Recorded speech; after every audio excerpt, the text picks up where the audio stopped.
Assalamualaikum warahmatullahi wabarakatuh. Salam dan bahagia. Jumpa lagi dengan saya Nurul Aini, guru SMK Negeri 2 Mataram. Pada video pembelajaran kali ini, saya mencoba sharing tentang penyusunan modul ajar dengan subtopik pengembangan pembelajaran berorientasi pada pembelajaran terdiferensiasi. Selamat menyaksikan dan semoga menginspirasi.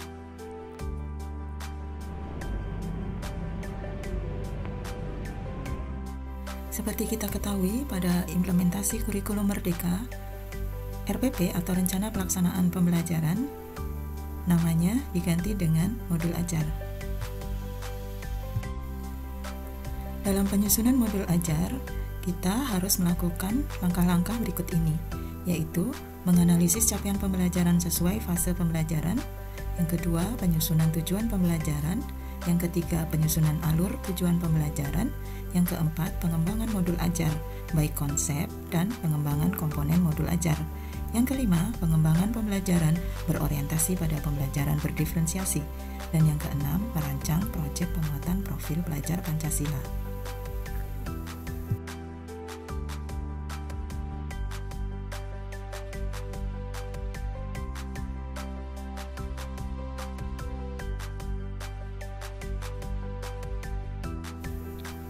Pada video praktek baik kali ini, saya akan mencoba memberikan satu contoh tentang pengembangan pembelajaran berorientasi pada pembelajaran berdiferensiasi.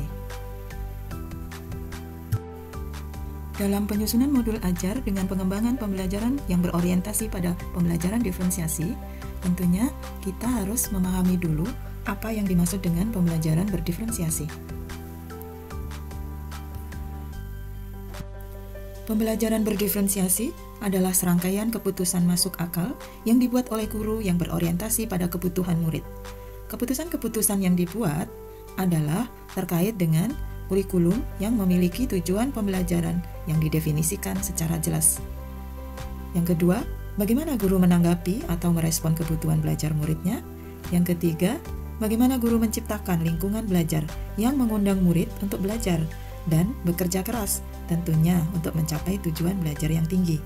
Yang keempat, bagaimana manajemen kelas yang efektif, dan yang kelima adalah penilaian berkelanjutan. Pembelajaran berdiferensiasi haruslah berakar pada pemenuhan kebutuhan belajar murid dan bagaimana guru merespon kebutuhan belajar tersebut. Tomlinson dalam bukunya yang berjudul How to Differentiate Instruction in Mixed Ability Classroom menyampaikan bahwa kita dapat melihat kebutuhan belajar murid melalui 3 aspek, yaitu kesiapan belajar murid, minat murid, dan profil belajar murid. Sebelum menyusun rencana pembelajaran, pastikan Bapak dan Ibu telah menganalisis kebutuhan belajar muridnya terlebih dahulu. Kemudian, menerapkan salah satu diferensiasi yang Bapak Ibu inginkan, yaitu diferensiasi konten yang lebih merujuk pada strategi bagaimana membedakan pengorganisasian dan format penyampaian konten. Diferensiasi proses lebih merujuk pada strategi membedakan proses yang harus dijalani oleh murid yang dapat memungkinkan mereka untuk berlatih dan memahami konten. Diferensiasi produk lebih merujuk pada strategi bagaimana membedakan produk hasil belajar murid, hasil latihan, penerapan, dan pengembangan apa yang telah mereka pelajari. Berikut ini salah satu contoh modul ajar berdiferensiasi untuk konsentrasi keahlian usaha layanan wisata elemen 1 yang membahas tentang pemesanan dan perhitungan tarif transportasi udara, darat, dan laut. Diferensiasi yang dipilih adalah diferensiasi proses tampak pada metode pembelajarannya, kemudian model pembelajarannya menggunakan pembelajaran inquiry. Pada kegiatan inti, terdapat diferensiasi konten, di mana seorang guru memberikan keleluasaan untuk mencari sumber informasi tentang reservasi dan tiketing sesuai dengan kesiapan belajar dan minat murid. Di sini, guru bisa memberikan referensi atau sumber informasi yang relevan. Dalam modul ajar ini juga dipilih diferensiasi proses.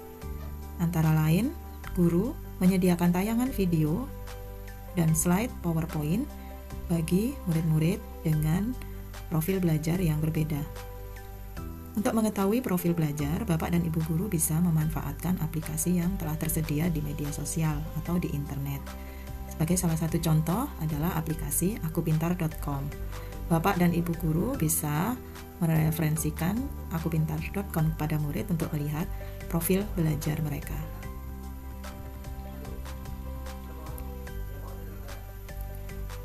Pada diferensiasi produk, di sini terlihat bahwa guru memberikan keleluasaan kepada murid untuk membuat rangkuman dalam bentuk narasi, mind map, bagan atau flowchart sesuai dengan minat murid.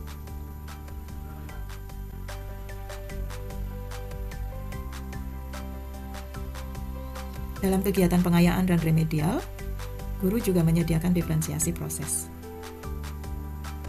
Demikian cara penyusunan modul ajar berdiferensiasi.